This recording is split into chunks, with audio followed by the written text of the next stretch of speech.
Hello and welcome to today's webinar series. It's actually a full day of 4 series. We hope you'll check in with us from throughout the day. On the hour, we're going to just change topics, and want to first begin by introducing myself. My name's Joshua Levy. I'll be one of today's moderators of the webinars of How to Write a Better Narrative, and we're going to dive deep into the narrative.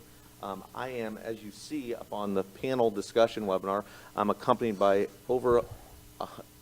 virtually here, as well as a person who wasn't able to make it today, over 100 years of experience in the EMS healthcare field. So it is going to be a great presentation. Before we begin, I want to do a couple housekeeping things and share with you. This is a live broadcast. Our webinar portal is similar to other webinar portals, where you have the live broadcast viewing section, and below you have the ability to submit questions. We would like to make this workshop webinar as interactive as possible, so feel free to submit questions, comments, thoughts, praises, whatever you'd like throughout the webinar, and then at the end we will have a 20-minute section dedicated just to Q&A.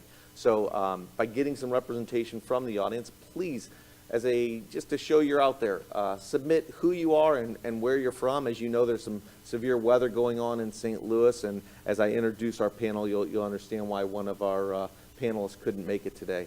But please submit, just so we know you're out there, who you are, and let me know where you're from.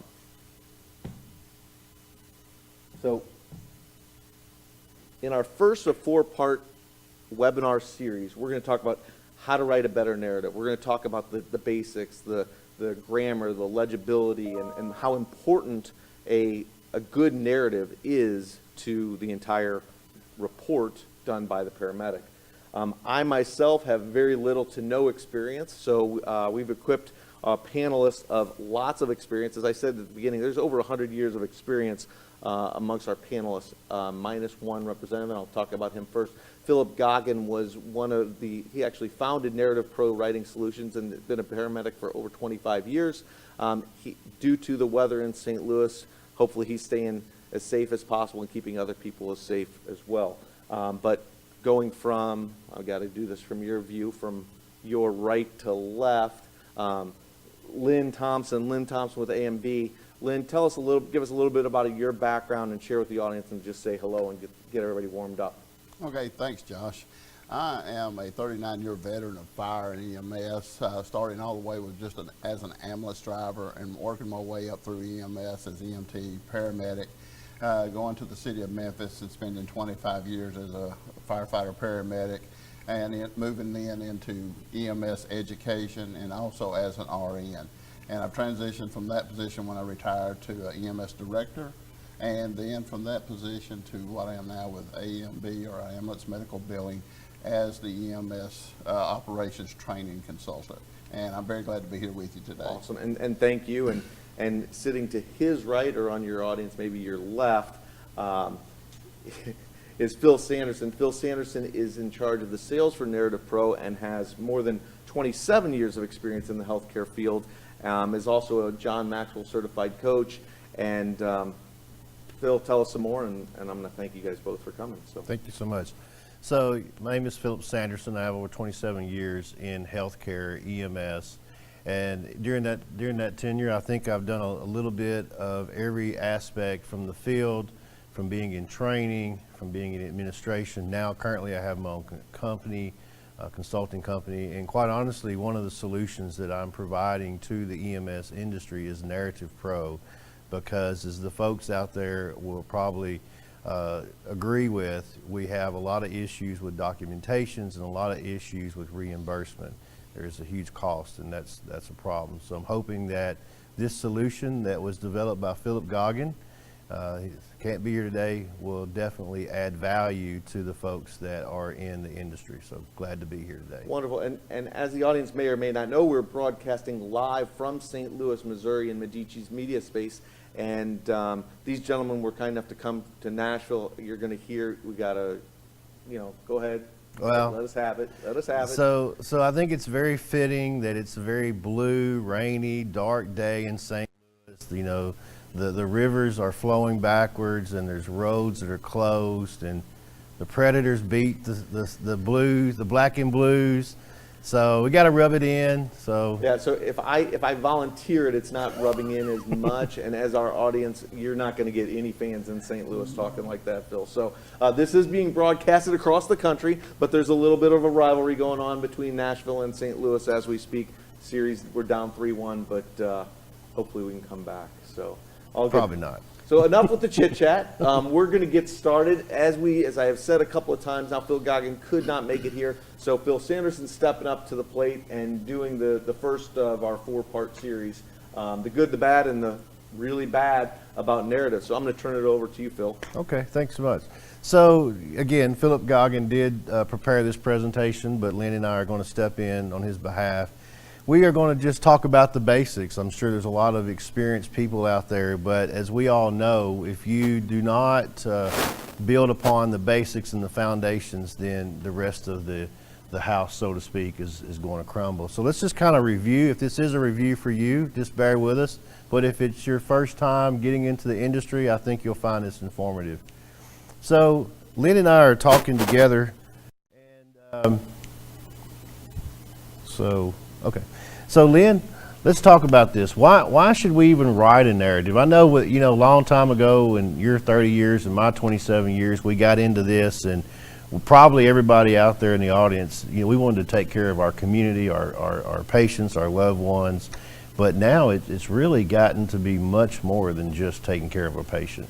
Well, you're absolutely correct, Phil, in that we need to write a good narrative for, as the clip shows here, legal documentation, billing, reimbursement documentation, or CQI, or continuous quality improvement outline to give us, the issues of why do we protect ourselves legally, how do we get more reimbursement through our documentation, and then how do we improve ourselves through the CQI outline. Absolutely, very good.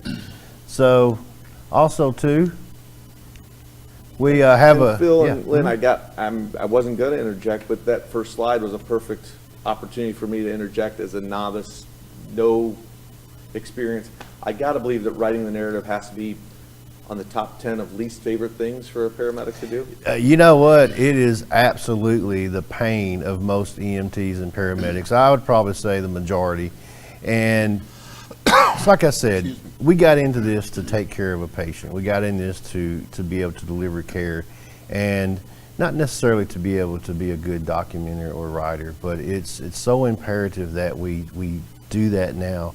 And quite honestly, that's one of the highlights that I love about Narrative Pro. I mean, when Philip Goggins sat down and he had this forethought, he put a lot of detail in it that takes that pain away from those EMTs and paramedics. And certainly we're going to show some of that here shortly. Sorry for the distraction. No, that's a great question. Great question. So there are the legal aspects of your documentation. And, unfortunately, we live in a time and place where people want to come back and challenge us on the things that we may not have done correctly. And, maybe there's a time and a place for that. But, if we make mistakes, the attorneys out there, and nothing against attorneys, I've done some expert reviews in my previous as well, but they're going to find those mistakes. And if we're not careful in our documentation, they're going to find those misspelled words, those grammatical errors, maybe some of those details that just didn't make sense. Because quite honestly, at 2 o'clock in the morning, when you have transported a lot of patients, and Lynn, being from Memphis Fire Department, my goodness, I can imagine, you're mentally just not with it. So you're gonna forget things. So very important that you take the time. You're very slow about writing your narrative, and you get it all down there, because 10 years from now, that's, from a legal perspective, that's really could cost you or could not cost you. And Phil, the one thing I always say when I'm teaching and training personnel is the thing for a legal aspect of it is your narrative is your armor to protect you. And what you want to do is make sure that your armor is in good shape, Josh, and that there's no cracks in it, no chinks, as they say. Because that's what attorneys going to do. They're going to find that little chink, they're going to open it up, and they're going to utilize that against you for their client in whatever way they need to. So it's an armor. It protects you. And I would say, based on what you're saying, this is, you said take your time, and you even said go slow to get the narrative right. This is one area where the paramedic does have to, it's a fast-paced job.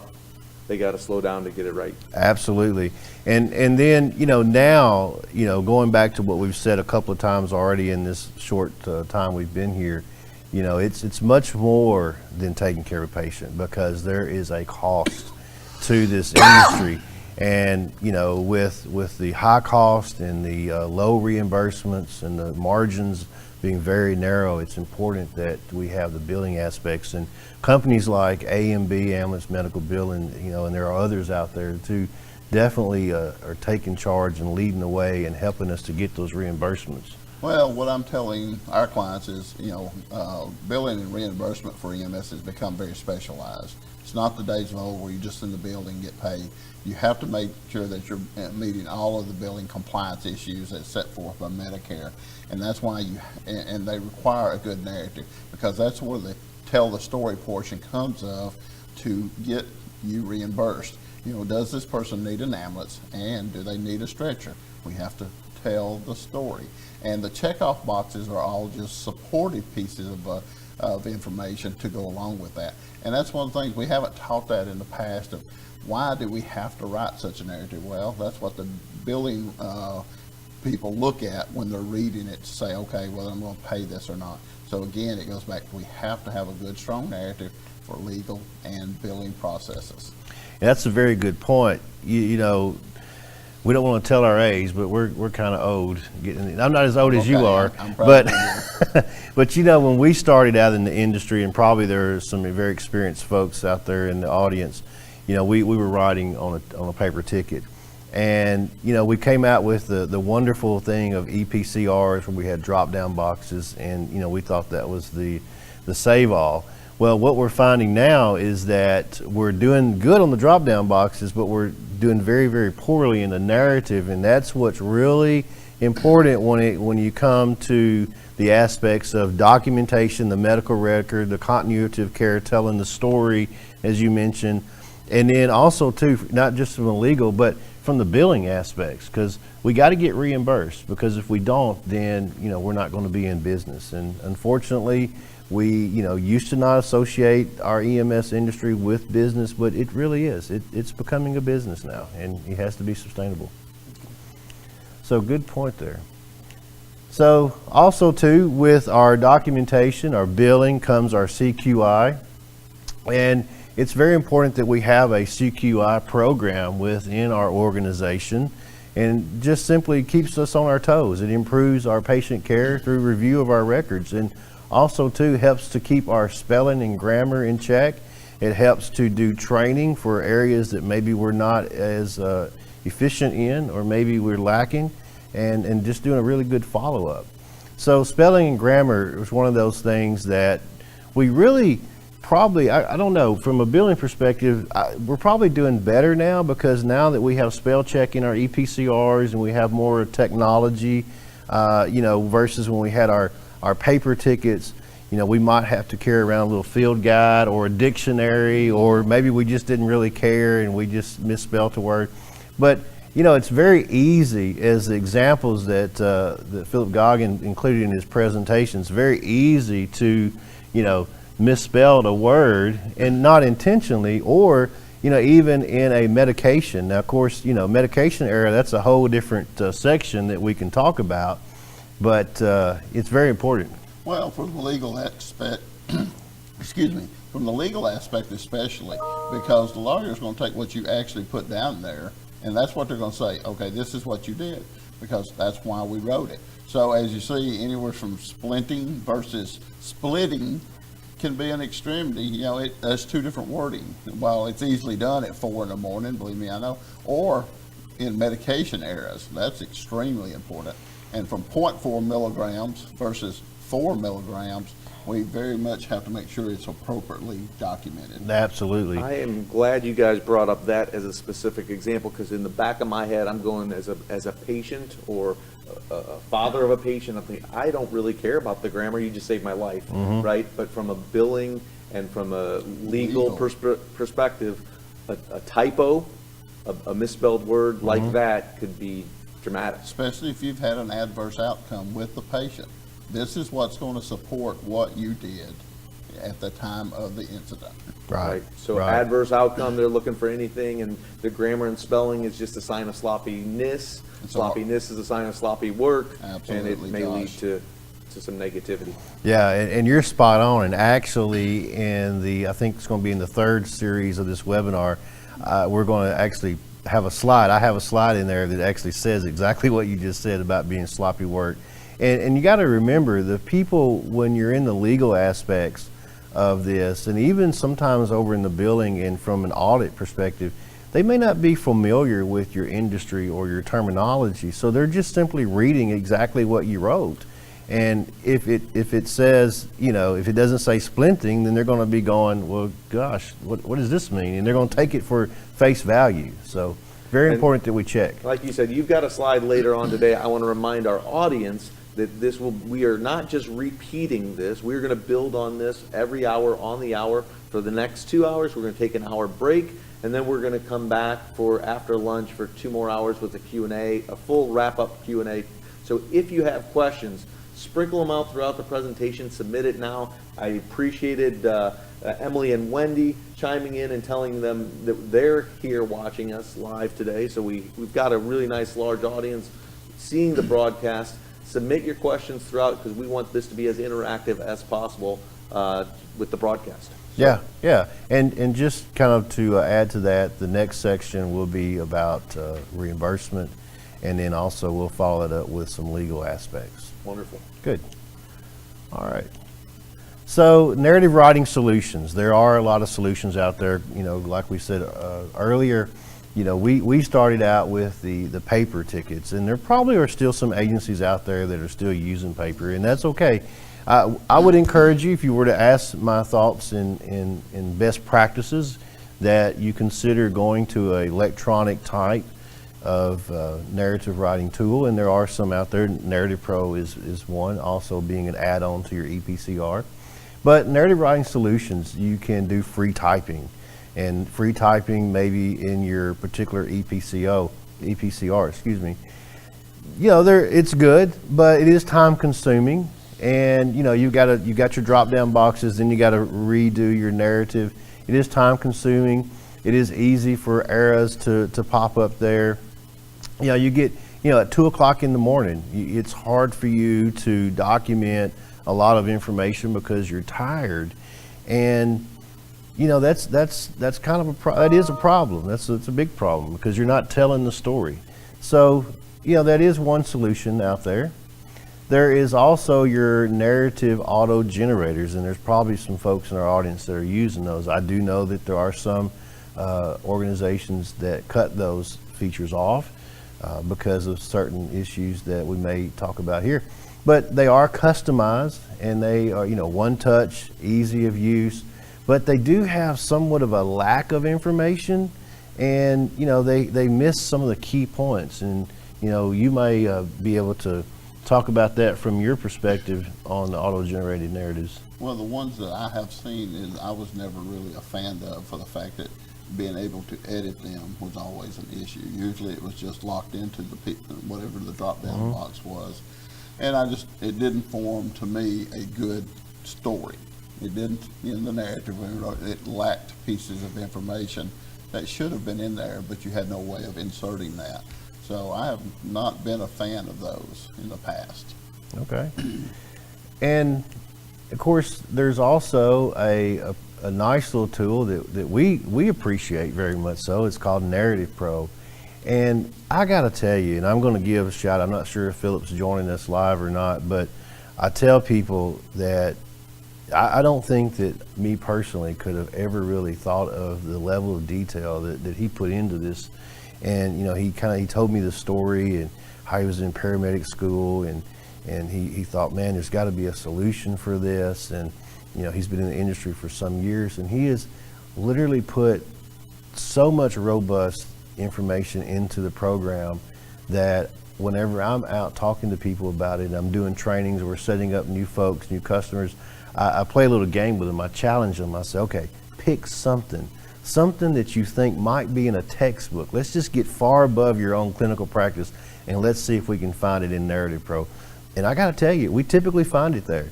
So Narrative Pro, a great tool. It's an add-on to your EPCR. It combines all of these, all the best of the best. It's quick and easy to complete, and it's compatible with EPCRs. And we're going to show this software in different features as we go through the day. So again, like Josh said, stick with us for that. And is also, it tells the story. And it tells the story not only from a medical record, it tells the story from a billing perspective. And we're going to show those features in the next series. And it also will protect you legally. And it's very, very fast and easy to create this narrative. And Philip and I were talking a few weeks ago, and he was telling me about an unusual call that he had. And he gave I think it was 5 pages of a narrative of a medical record in like less than 20 minutes of his time. Now, I'll be the first one to admit, if you asked me to write 5 pages of a patient care report off of a call, I'd be here for quite a while. Okay, I'm not going to deny that. But as you'll see in this presentation, it's very well formatted, it's nice, it looks good, and it's grammatically correct. You know, spelling is there. So, and Lynn, you're out there, you know, with your company, and we're doing some work together, and you're a big fan, and you recently new to it as well. So, what is your perspective? Well, Josh, when Philip utilized our friendship to present this, I'm thinking, okay, Philip's coming to me with something new. I'm going to look at it, and we'll move on. As I said, I've not been a fan of the narrative predictive writers and others that I had seen in the past. Not saying they were all bad, but I didn't like them. So Philip brought this to me and said, here, look at it, download it, and present it. So I did. I took time, and right away I realized this is something different. It was a good, detailed writing, and it allowed you to insert or edit the information once you got it written, to add or take away what you didn't like from the drop-down boxes and things. And so since then, I've told Philip, I said, hey, I think you've got a good product here, and I think if you can get it out there to the masses, it'll be good for them, because it's going to protect them legally, and it's going to reinforce the reimbursement process, which is really the key elements here, along with other reasons for documentation. So it sounds like if you take it through the 2 extremes, the free form being the first one that you talked about, and you can do whatever you want with it, and laziness and not filling in those things appropriately, and spelling, grammar. And then the other extreme would be the auto-generated, the out of the box inside the EPCR report that, as Lynn, you described it, doesn't give you the flexibility to edit and to really tell a story. Correct. It's more of a let's CYA, cover our ass as much absolutely. as we can, and then this solution kind of brings the best of both worlds. Absolutely, absolutely, phenomenal. So, you know, I think if we've got time, Josh, it would be a great time to show a quick little video on Narrative Pro, or the viewers out there could go to narrativepro.com and find more information. Do I have time to show a quick little 3 to 5 video? We'd love to show the video. It'll also give our audience time to submit some questions during and after the video. We've got some questions already that we'll get to in our Q&A session. So if we're ready, we're going to roll the video here, and you're going to see it on our broadcast.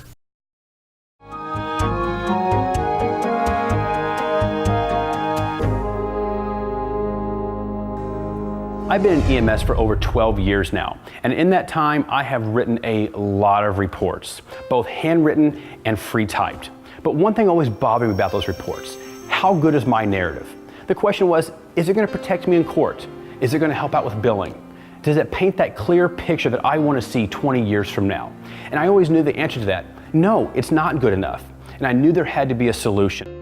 So let's have a look at the software, and I think that you'll agree it's a much more complete system of writing a narrative. The finished reports are uniform, no matter how the crew member does the reporting. The language used will always be consistent, and the big savings? Time. 10 minutes to complete a full-page report means that your paramedics are quickly back in service, providing patient care, not writing reports. Although the information on our drop-downs have been developed from years of research, every ambulance run may have a unique situation that requires special entries. The beauty of Narrative Pro is that every entry can be overwritten with a unique description. Every detail can be customized as the person creating the report finds necessary. Some other features that our clients appreciate: the reporting flow is chronological. The report is composed starting with the beginning of the run to the end. We were careful to include Medicare and insurance terms to ensure that billing will be the correct language. Your employees are experts in patient care, not experts on insurance claims. We hope we have your interest in Narrative Pro and that you'd like to get started. We offer a free 20-day, no-obligation trial complete with setup and support. It's the best way for you to see what our advanced narrative writing system is all about. You'll find the cost of Narrative Pro becomes a small investment when you start to realize the savings in time and the increased revenue from billing accuracy. I've been in this business for 30 years, and that's been a big problem during that time, was legibility, and especially when you're trying to bill somebody for a service you performed and everybody has different handwriting, especially me, I have the worst in the world, and you can actually read the reports, and the reports make sense. We've seen the benefit of increased revenue from it too.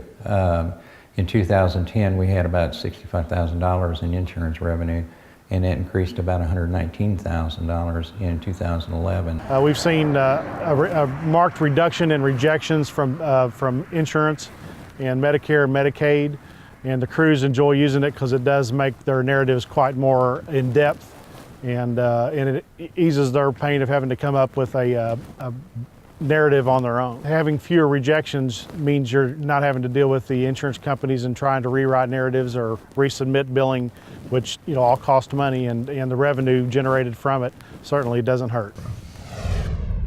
Born from experience, solving the everyday problems of narrative reporting. Narrative Pro, your best choice for the efficient use of your daily history that is such an important part of your operation. And I find it interesting is it possible to over-document? Well, I think we can answer that question with one of those yes and no's. So I would say that no, yes, it is possible to over-document if you document things like frustrations and finger pointings and things that are just not factual in your documents. So you want to refrain for those, and we're going to talk a little bit about that later. But for the framing of the question, you can really never document too much, because you want to document for factual information that took place on the call, from prior to the call to the handoff to the ED. You want to document every event that happened. If things were quoted to you, you want to put those in quotations, by whom, and you want to tell the story, paint the story, so that if a person that is not in medical industry sat down and read it, it would be almost like a book to them, and a novel, so to speak. So Lynn, what are your thoughts? Well, you're absolutely right. The over-documentation can be done through opinions, sarcasm, whatever that I have seen through reviews that people input, because they are frustrated for some of the calls they make.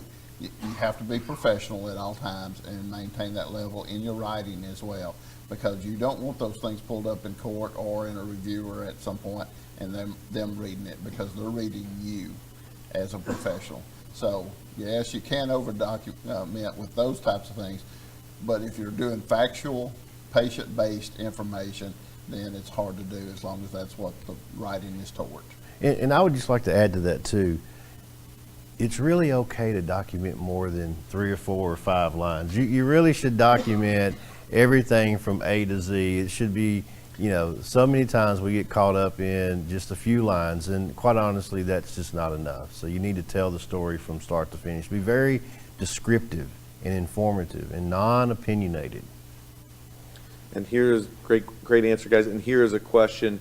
And just so you know, I'm not being rude, checking my phone while you guys are answering. I'm checking my phone for questions from the audience. So please submit your question from the audience. Here's what: services using manual reports for many years are reluctant to change. how do you get everybody to get on board with a solution, of whether it be going to an EPCR or going to a narrative writing tool like Narrative Pro?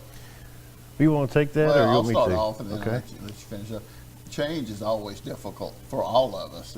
One of the things I always tell people when I'm teaching is the only person that likes change, Josh, is a baby with a dirty diaper. So change is difficult, and going from writing, but we need to be progressive and moving forward within our industry.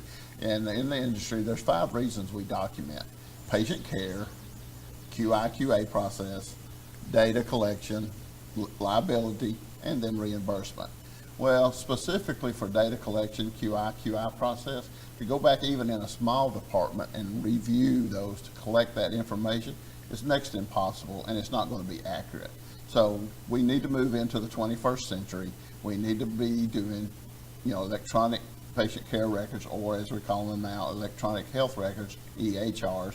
And the only way we can do that is by making that progressive step of moving to a PCR electronically. And And that's, Lynn, before we turn that, you can follow up, just repeat those 5 reasons. That was awesome, and if you could Okay. repeat The that, Okay, I'm sorry. no worries. Okay, the 5 reasons we document is patient care, QA process, data collection, liability, and reimbursement.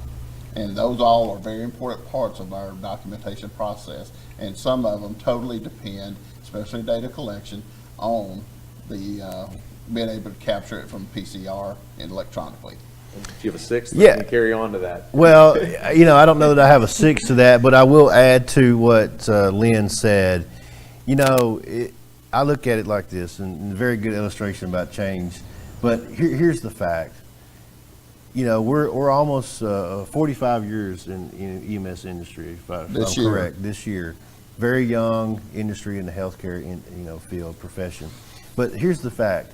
If we don't change, then we don't grow, okay? And if we don't grow, we die, okay? And, when, we have moved away from, or we need to be trying to move away from the paper, writing, because now we're in an information age, we're in a technology state. And, with healthcare, we got to try to find some continuity of medical records, and that's a whole nother discussion that we could get into. But when we're working with agencies, or for the person asking the question, here's the fact: everything worthwhile is uphill. Unfortunately, we all have downhill habits, and we just don't want to change sometimes. But it comes to a time and place where we really have to. We need to get into the times. If you're on paper right now, I will tell you, and I feel very confident that myself or someone else, not necessarily me or Lynn, could sit down with you and show you the ROI, the return on your investment, how you can increase your revenues and decrease your liabilities by going to an electronic system. It doesn't have to be necessarily Narrative Pro, there's a lot of them out there, but just simply making that transition to an electronic feature. That is great, and we have time for one more question, because we're going to be going into our next hour. It's going to cover some new topics. It's going to rehash some of the old ones, and we're going to take on new questions for our new audience. So feel free to submit your questions. We'll get to them throughout the day if we don't get to them in this hour block. Just time for one last question, and it's a simple one. But what exactly, we hear narrative, what exactly is a narrative, and how does it fit into the medical record? Well, the narrative is, the narrative is, like we've talked about, telling the story. It is the medical record. It is the happening, so to speak, when that person calls 911, or if they're calling for a routine transport, for the EMT or paramedic to pick them up, to drop them off. As if you go to a doctor's office, or your clinic down the street, they're going to do a documentation based on what happened in that visit. Well, in the EMS industry, it's no different.